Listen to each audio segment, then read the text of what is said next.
সৃষ্টির মূল অনু, হ্যাঁ এটা কিন্তু ভিন্ন ভিন্ন।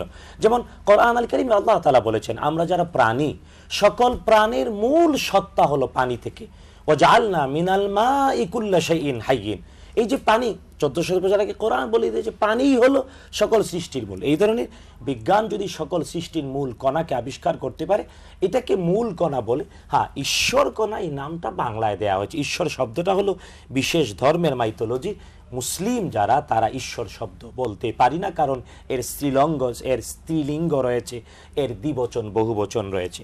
আর 2 নাম্বার মান্যত, হ্যাঁ মান্যত করা যায়, তবে মান্যত হতে হবে যে কোনো ইবাদত দিয়ে, এবং তা হতে হবে সুন্নাহর অনুমোদিত পন্থায়, এবং হতে হবে কেবল আল্লাহ তাআলার জন্যে এবং তার নামে।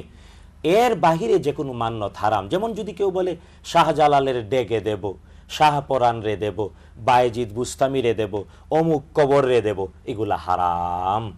বরং আল্লাহ তাআলার জন্য 10 টাকা মান্যত করলো, 10টি রোজা, 10 রাকাত সালাত, অথবা কোরআন আল কারীমের তেলাওয়াত করবে, এগুলা হতে পারে।